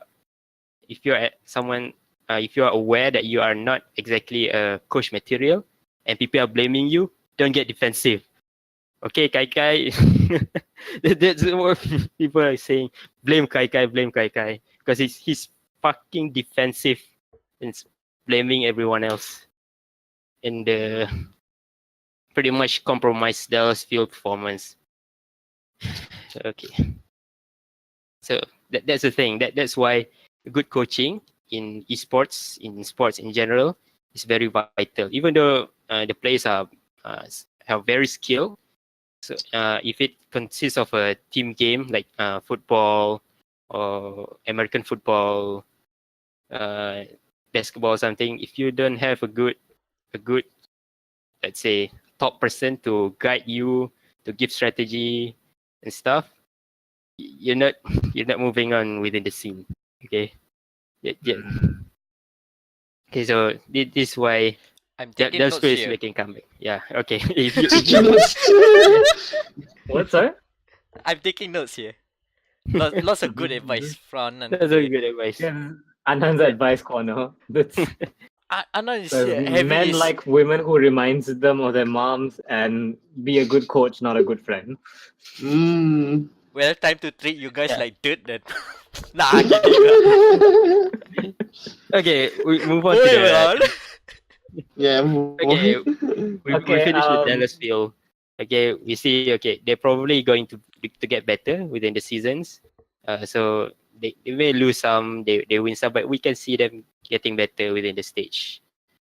What are you asking? Oh no. Are we ready to move on to the next segment? Because if so, I have a bit for the next segment. Okay, I move on to Shanghai Dragons for a bit. Okay, There's Yay. two the parts here. okay, the Shanghai Dragons, they originally have a Chinese player core. So they have someone like Juju, Dia, Undead, Sky, Freefall, or something. They're not the best roster from China, and they pretty much have a controversy regarding how the roster is formed. So some favoritism, shady dealings by the coach itself, questionable recruiting and stuff. So they're getting into the league under so many questions. So we question why did China Dragons pick this team, not the other more competent players. So they get in and turn out they were getting stomped by everyone from the top down to the bottom team. Dallas Field at its lowest can even beat Shanghai Dragons. That's how bad they are. So, so okay, they're getting back. Okay, and then one of the panelists, Undead, because he left his ex-girlfriend and newborn baby to be in Overwatch League. What the hell, man? So unresponsible. Very good priorities there. He's taking the wrong priorities again. Can you imagine that kid is gonna grow up like to be a sports anime protagonist? It's like, my father left me to join Overwatch League. Now I must become the best Overwatch League to meet my father. And then his father's like the masked Overwatch League player. Oh, that's it. He didn't know like his rival is this masked Overwatch player, and then at the end, it turns out it was his dad the whole time. What is this, Perfect. Speed Racer? Yeah, exactly. Speed Racer Player but X. Overwatch. Overwatch X. Overwatch X, meeting player X in the Marine Space Raging Sex Marines concert. Okay. Anan, closing remarks. Okay. After they get a new coach, new strategy. Okay, our full Chinese roster is not working, so we're gonna get a better players, which are Koreans. Abandoned, yay! Koreans are good, so we're gonna fix the team. And apparently, nope. The team still didn't get better. The Korean players are very good though, like Fearless, Ado, and Geguri. They're playing really good. They're contributing to the team fight wins, but they still lose because of the weak supports. The support line are still the fucking weak Chinese players. One of the support player is named Free Feel. Do you know what we call him? Free Kill, because he keeps getting killed over and over and over. Sounds like That's me. an easy one. Easy kill, free kill. Okay, so the fact that they have a Korean, let's say a Korean half and a Chinese half, and themselves didn't even speak English, and they themselves didn't speak each other language, just makes it even worse. It's like Communication. monkeys talking to hippos. What are they saying? No man, it's Wow. like they're like new types, you know. They can communicate telepathically. And communication is vital in Overwatch because it's of the highest level. So they don't have the skill mechanically itself because of the questionable roster dealings, and then the communication issue because of the different countries. So it just exacerbates the issue. So currently they lose all their 34 matches, and currently they have 0 map differentials, meaning that their map wins minus map losses equals to negative 100. That's how bad they are. So even so let's say in a realistic, let's say they are fairly skilled within the league. Okay, they should win at least a few games, 2-3 games statistically. This 0 win is practically impossible if they have at least a level of skill and coordination comparable to other teams.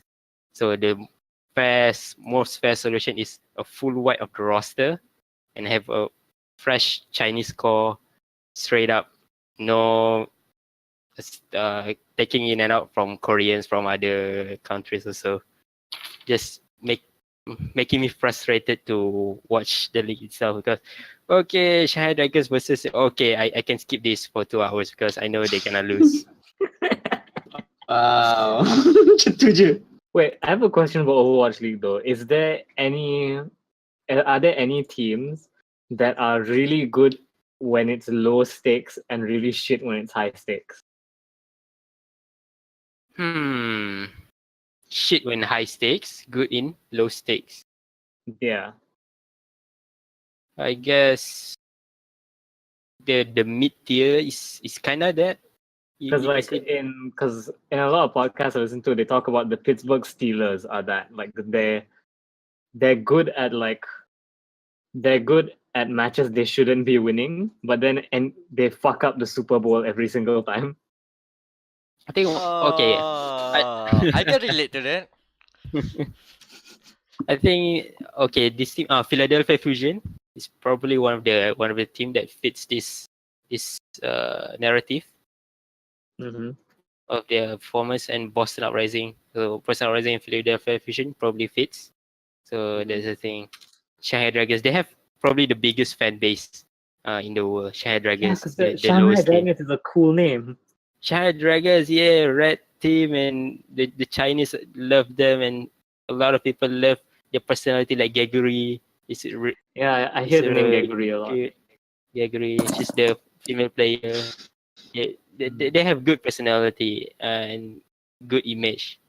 However, the team itself is very, very, very dumb, I'd say. The losses are dumb. They should just get a new players altogether. Ooh. And how I feel long like is we the need- season? The season is close to end. Now it's stage 4, and next is stage the 4. playoff. Next is the playoff stage. So end of July, we'll finish end of July for season 1, and God 2019 damn, that's a 2019 long will start season. the second season. I feel like Okay. the season's been going on forever. January to July for one season. Jeez, that's 2 seasons long. That's 6 months. Holy shit. The season 2 start like a week later. No wonder No. people are getting burned out. It's Cepat It's- gila. It's like baseball. It just never ends. And it takes some dedicated people to really follow the league, like me, okay?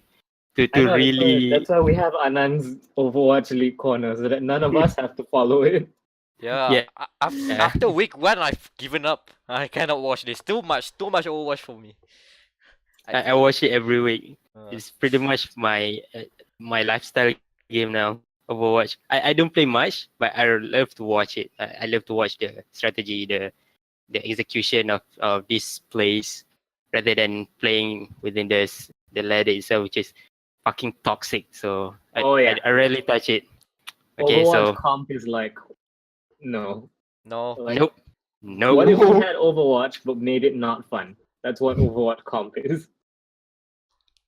There's a lot of factor to the toxic that we'll touch another day. Okay, so my Overwatch corner, end of line, we move on. One last thing to note. I was right. The Major League Baseball season is 6 months as well. March to September. Oh, that's so long. Just Yeah. Okay, so we're going to move into the news. The But- news. But I'm gonna take a quick peek behind the curtain because we have been going on for like 2 hours now, I think. 1.5 hours, something One like and a that. half hour. 1.5. Yeah, 1.5 hours. And since then, I'm going to read out every piece of news that has broken since, because we are Cool. living in like hyper news mode. Fallout 76 got a new Lightning teaser trailer. We don't know what that is. We'll talk about it in a bit.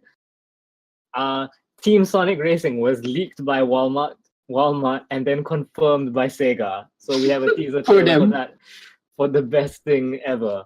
Monster Hunter had their live stream, announced a bunch of endgame shit, and I think there has to be more. Like, I know there was more shit came out. Oh, and PlayStation Plus, XCOM 2 and Trials Fusion, unless Asia gets screwed over and it gets replaced with something else. But yeah, that's all the news that's broken just Trials while we were Fusion. recording. All right.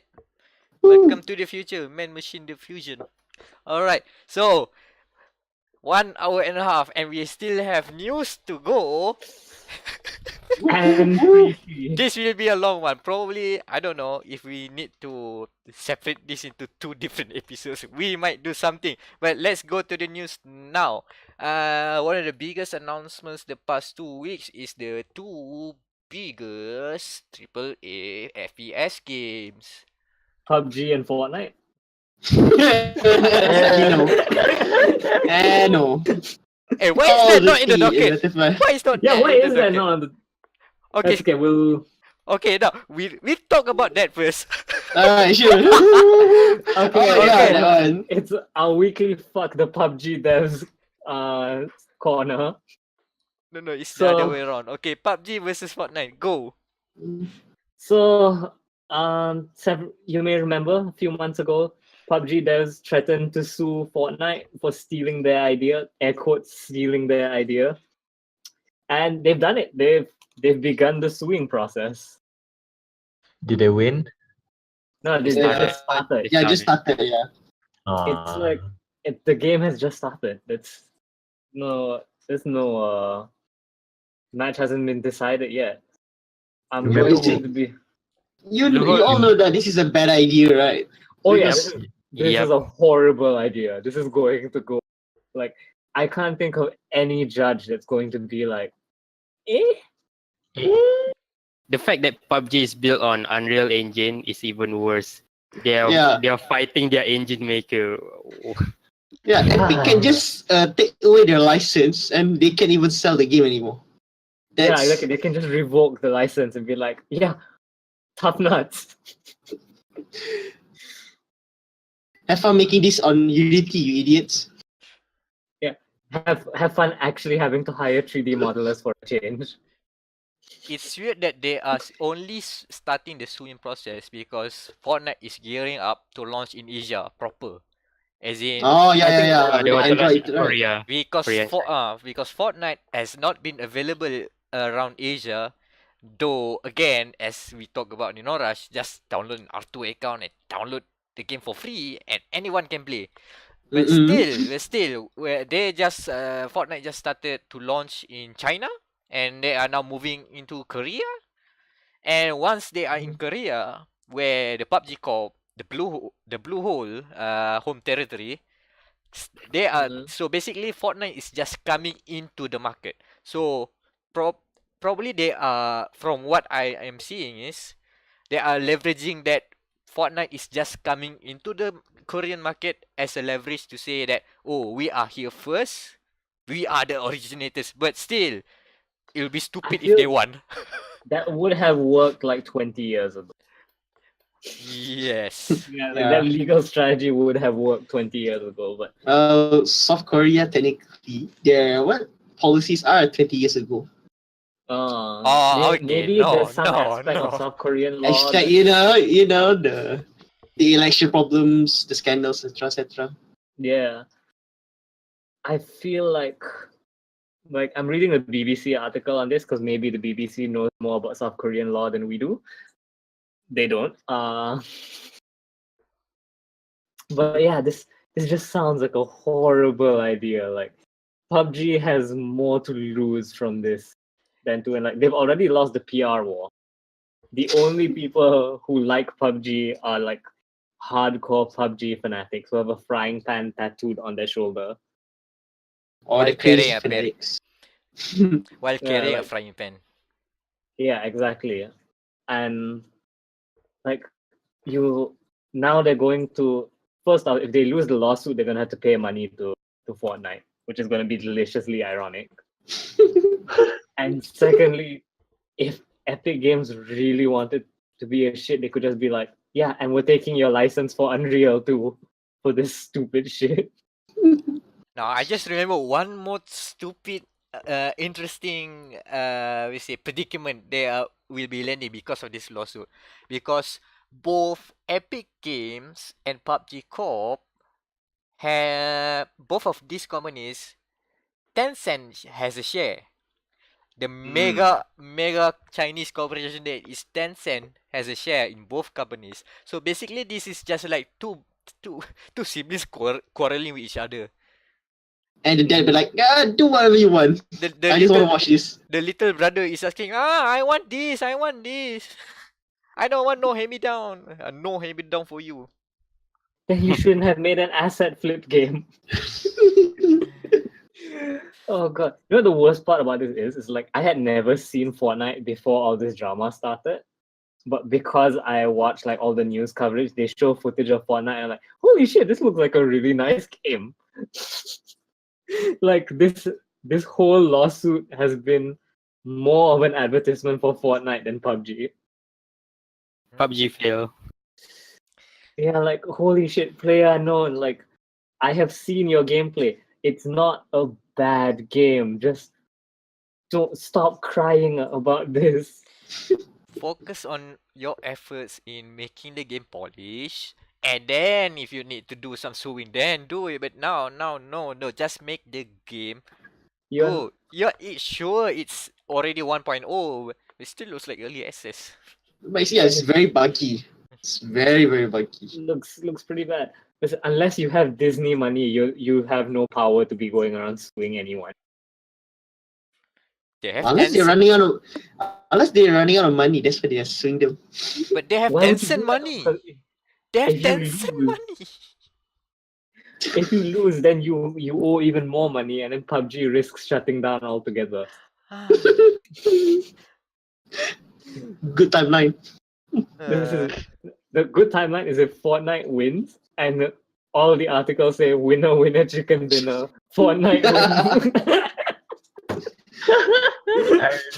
wins. Like I don't like indie devs failing, you know? Like I want all indie devs to do well. But when an indie dev like PlayerUnknown starts being a whiny little shit about these things, like it's hard to not wish that something that bad would happen.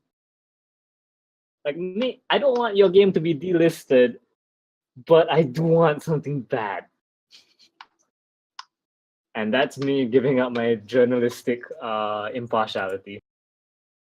Okay, I don't think we can get other new hot takes if we dwell in this topic for too long.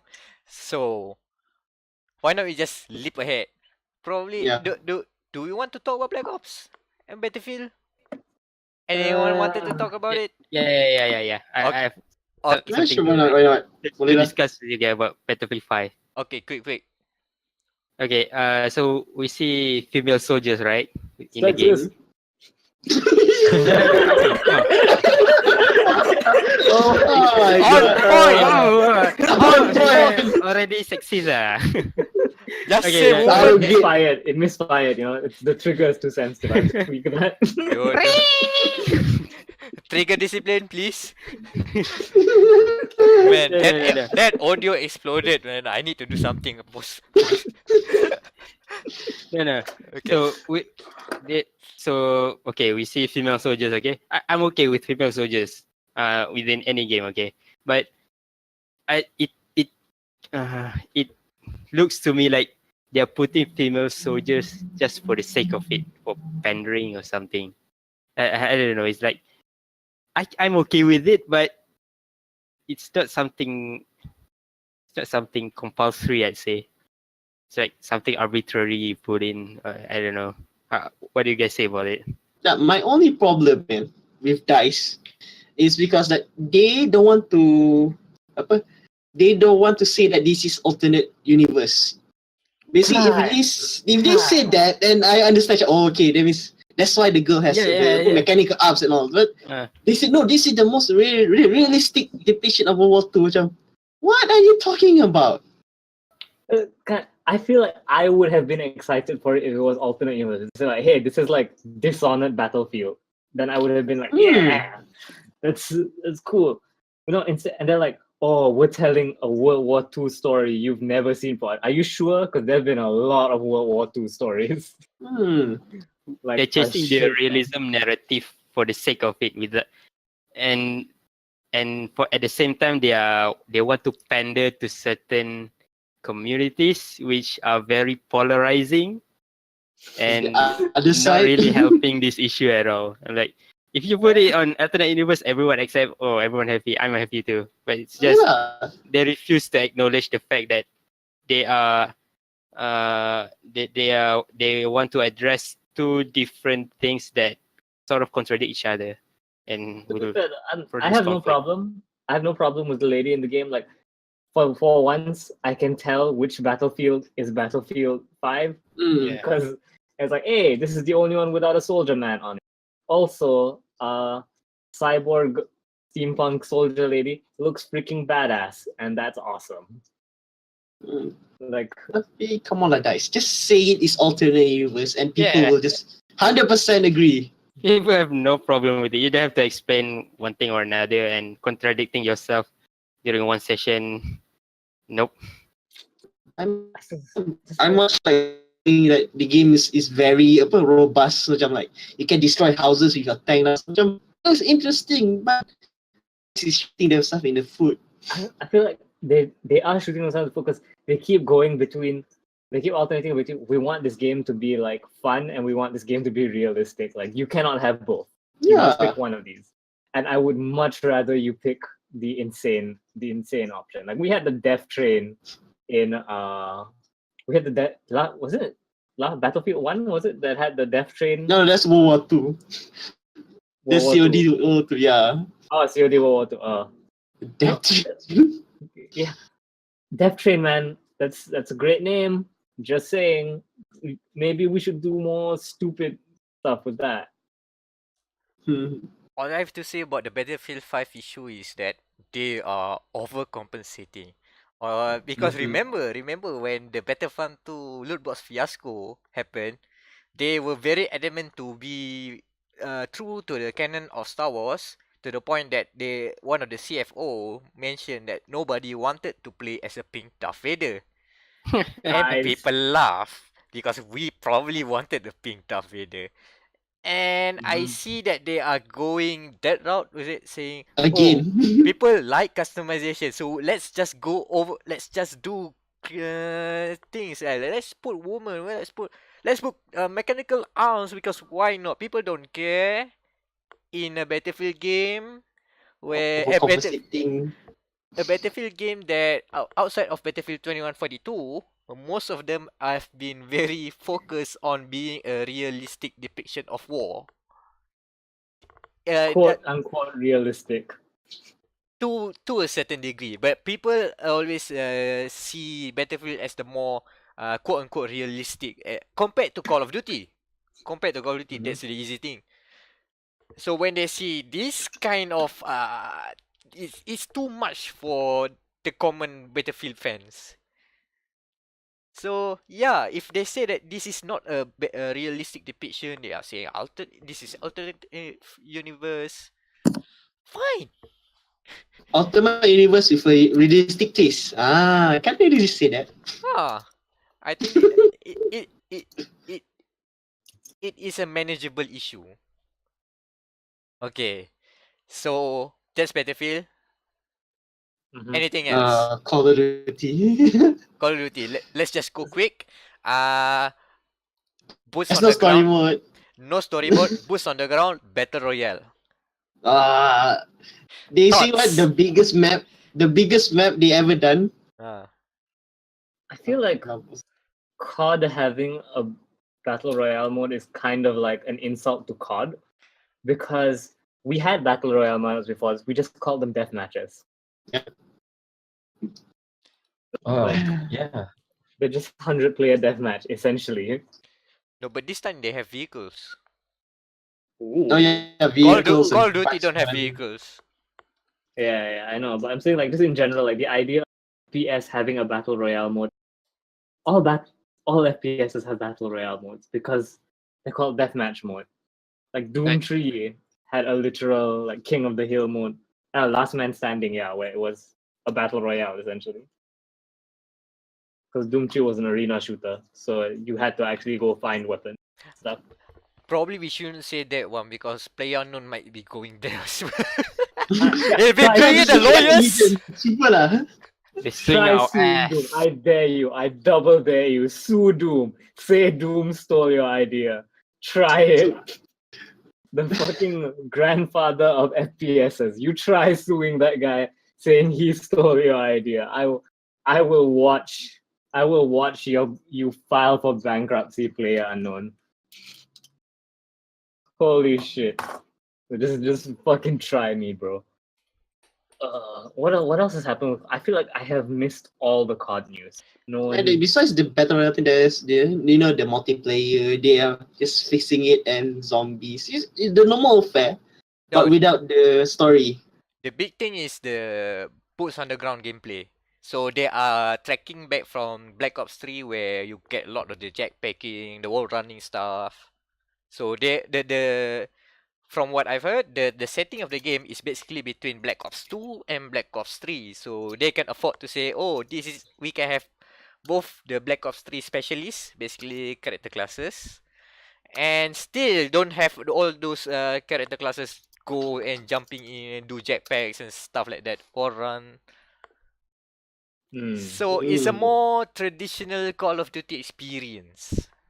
So basically, it's World War II engine, but in the futuristic term. Yeah, they give a Black Ops coat of paint, but none of the Black Ops 3 things.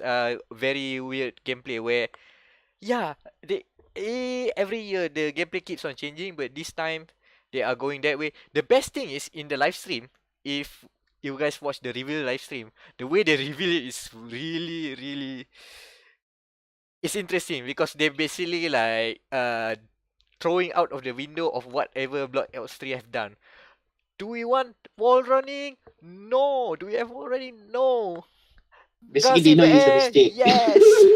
Yeah, so basically it's just like EA saying that, oh, last year game is terrible. Look at this year's game.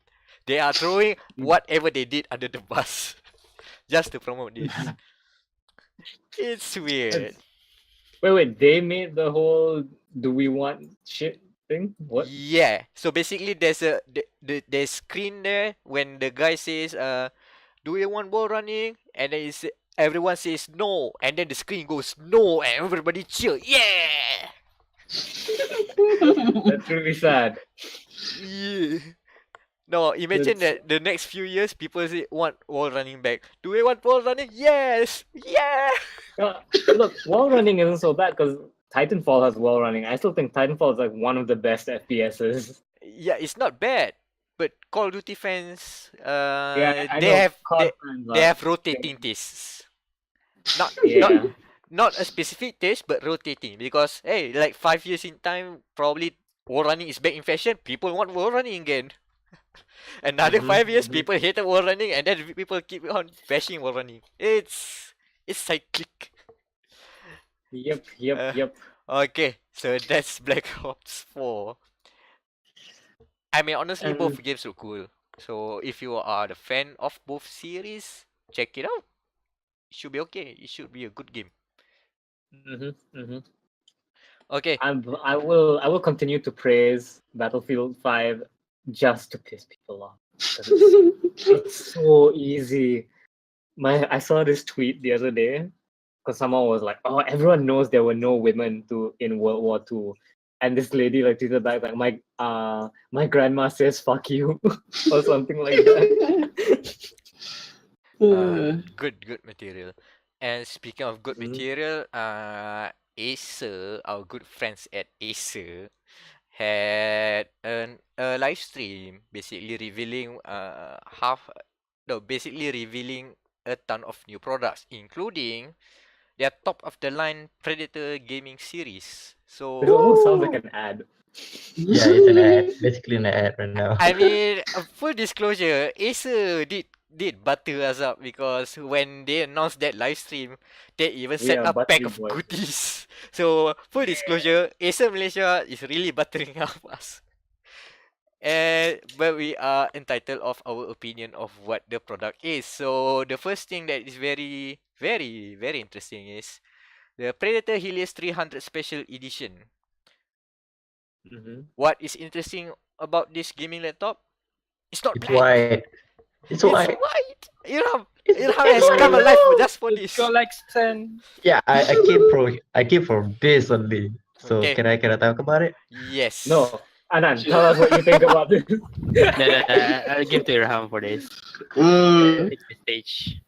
Hell yeah. Alright, because they have two new laptops, which is Helios 300 SE and Helios 500. The good thing is about Helios 300, which is the white and gold.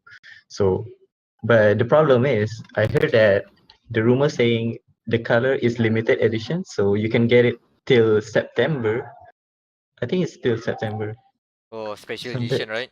special edition. So Mm. after that, they will not manufacture it. So it's a bummer. And the good stuff is the Helios 500. Nobody cared about Helios 300. It's just a recolored, rebrand, refresh. But the But it's Helios white 500 is though. Mhm. but it's white, right? Yeah. So you can bring it to the coffee shop, not being a total dope gamer label, being a center of Yeah. attention of everyone. But they gold though. Okay, the gold That is a is bit too my only much. problem. I like the white. I don't like the gold. But Yeah. but considering that all of the gaming laptop manufacturers are always go for black and red. Okay, maybe Yeah, sometimes they black go and red. blue.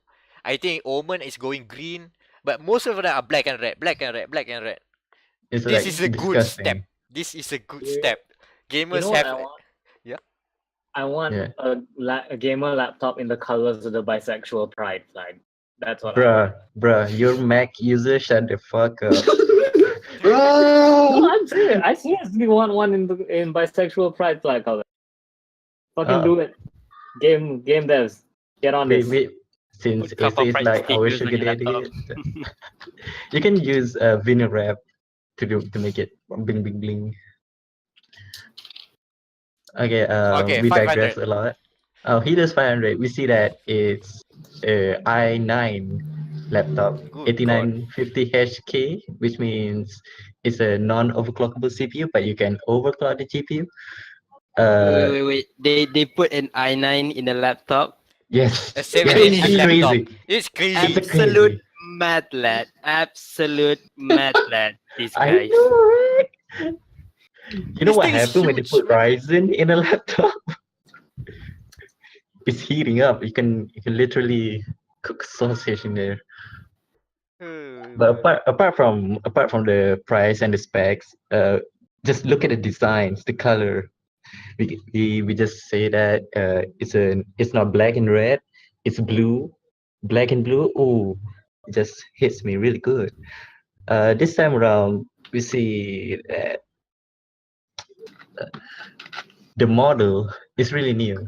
It really can fight against Asus ROG G7 series, Ares X series, Helios 17, MSI, all those big names. Hopefully, they will be able to bring out the Predator's name. Yeah, sounds good. Sounds good.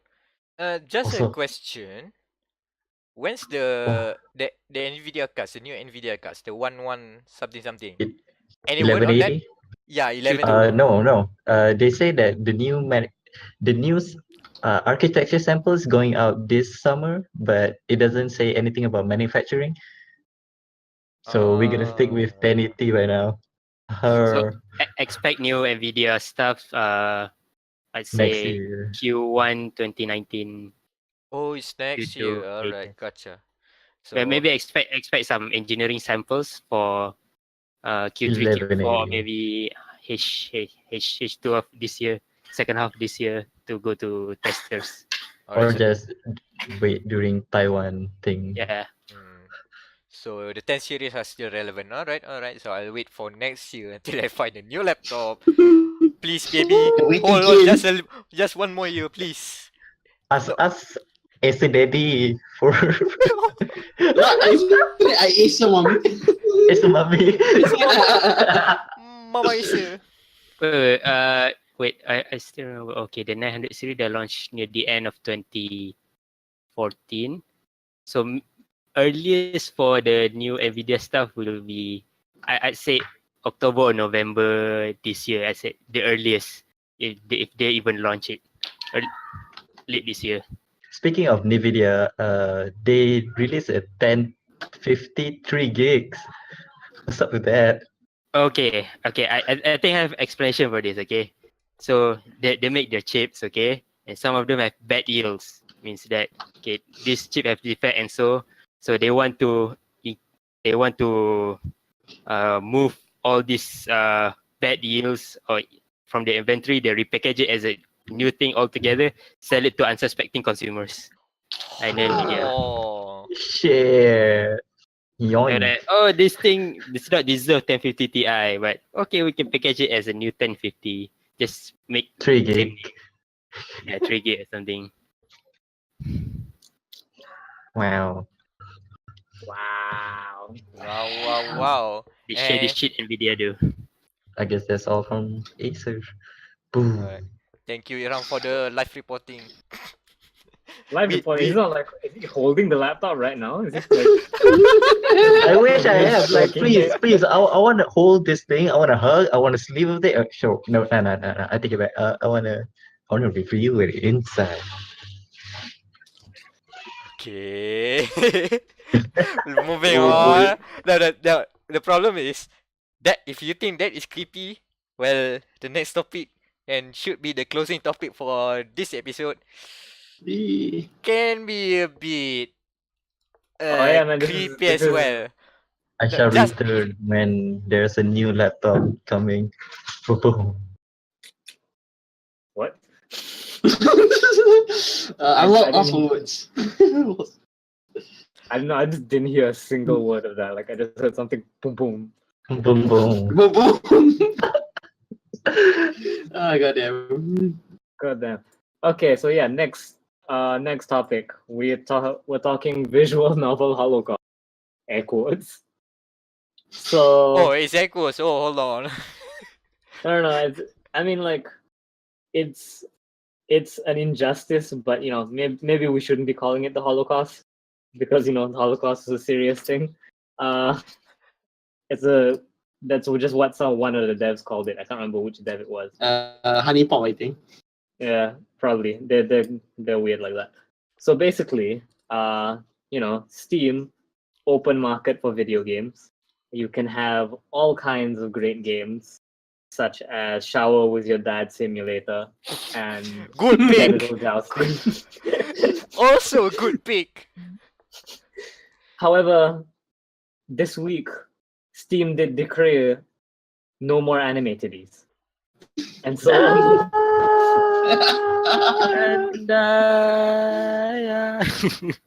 and so a bunch of adult visual novel developers were suddenly told, hey, no animateddies. Remove your animateddies or get the fuck out. Oh no. Disaster. Yeah, and so one of them is the developers of Honey Pop. And by the way, if you haven't played Honey Pop, great game. Get it while it's still on Steam. And then get removed. So you Yeah, use the patch. Yeah. So the problem is, it's not like you can upload anything to Steam, because even though it certainly feels like that sometimes, because Steam does like review shit, apparently, allegedly, they do. Steam Direct. So the fact that they're suddenly saying, oh no, maybe you don't meet our standards after all, is kind of a dick move. Especially when you consider that Steam takes kind of some money from all the sales of these games, and now they're chucking them away. It's kind of a really shitty thing to do. So this is completely unsubstantiated. Like, no source has confirmed this, but there were rumors going around that it was because Steam Link was heading to was like getting a release on Apple, and this was their attempt to please Oh, that's Apple. why. Yeah, because Apple has that no nudity clause, etc. Yeah. And that leads us to our second story. Ding. Well, I work Daniel, on why the don't you read transition. this one? Uh, It's in the link on the doc. The second link I posted there. Just read the headline. Apple rejects Valve Steam League app, blocking its release. I wonder why. Ooh, karma got is a booted. bitch. They got booted just like that. Yep. Yep. The So- team. Let me read a quote. The team here spent many hours on this project and the approval process, so we were clearly disappointed. Okay. I mean, that must suck, right? When you think everything's okay, and then at the last second turns out it's not okay. Poor man. Poor man. But yeah, so even though again we have no confirmation that they did this to appease Apple, it was Apple that in the end screwed over Steam Link. I don't know if there's been any update on whether Steam has welcomed back the animated. But the one good news out of this is apparently all the devs for the animated games are making their own platform specifically for animated. And some of them moved to like other sites like GOG. Yeah, no, but I remember there's specifically news of one new site coming up. I can't remember what it was called, but it was like, yeah, we're going to just be a distributor for animated since Steam doesn't want us. Nice. And you know what? Sure, I'm all for it. They're already spending money on the Japanese TD site, so why not? Exactly. You know what? Like, I feel if anyone was going to come into my room and see my animated platform app on my computer, like they're in too deep already. They aren't gonna leave me over this. Like, Mom, we need to talk. Slaps There's dog. gonna be like, yeah, I guess. Like this was the next logical step for you. You were going to have a special app to download animated games. Yeah. It's not mine, I swear. It's not mine. No man, you gotta It's gotta own that antivirus. shit. It's power move. It's a It's a virus. power move. It's like, yeah, Now this is imagine if the mom comes in to console, but instead of scolding, they discuss the culture that is animated together. Oh no. Oh no. You have to understand, this is their culture. It's different than ours. Hold on, let me bring in my their mom and culture, play these Holy girls Pop are together. all legal. Imagine the mom is recommending you the better dojins. Why are you watching this trash? Come on, we support this one. Yes. The anatomy is much better in this one than. God, What is all about the mom talk today? There's too much mom I think talk. this week dia.log has some serious mommy issues. From Oh, family no. to mommy matters, cable matters. It's all related, and we are And at the end of the show, and let's just wrap up with one thing. Let's just solidify what will be our thumbnail.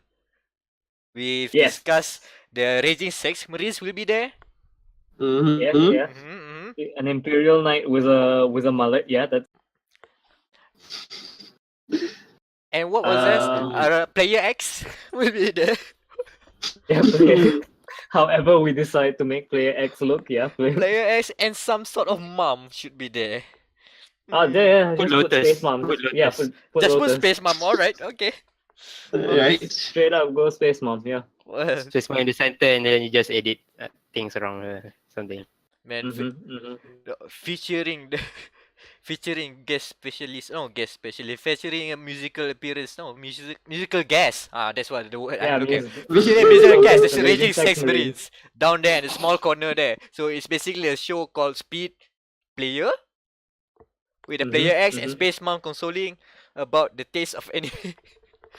Viewer Okay. discretion advised. Okay, that should be there. Alright. Okay, so Okay, and if you're listening to this, this is not all the dia.log you get this week, because since we went off on such a long tangent, we will be recording a separate pre-show.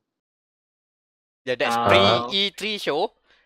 Pre-E3 show. Pre-3, man. Pre-3 show. Mm-hmm. Okay. PT3 show. Pre-E3. No, You that's- learning about mathematics. Anime pre-3 show. Okay. Continue up. Yeah, no, so be on the lookout for that, where we're gonna talk about E3, because holy shit, news is just pouring out. So by the time we start recording that, there should be like 4 more games announced or something.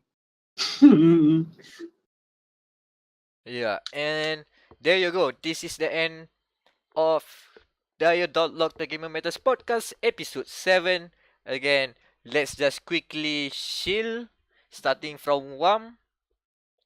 Oh, you can follow me Twitter @Wamero, Patreon.com @Wamero, give me money, call-fee.com/Wamero, also give me money so that I can afford. I just found out a Bloodborne Figma exists and it comes out this month. I would really love to afford it, so I thought you Give want a me- Nintendo Switch. Also a Nintendo. No, listen, Nintendo Switch. Just give me a Nintendo Switch. Come on, Reggie. I know you can. This will be a Have a great stock PR. file. This will be a great PR story of how I had a dream about a Nintendo Switch, and then you gave me an actual Nintendo Switch. Come on. Shave to you if you want us to shill you. Call us. I need some new razors. Yeah, Daniel, go. Go. You can follow me on Twitter @flaky FL4KY, and that's all I think. Anan, None? go. Follow me on Facebook. Mhm. I friend me. Especially if you're single, and remind him of his mom. Yeah. Oh Winku. yeah. Nope. Mommy GF. Nope. Those Emma, I don't go that way. No. You those don't go male that single way. women. Then what way do you go, Anan? If you remind him of his dad, Winku.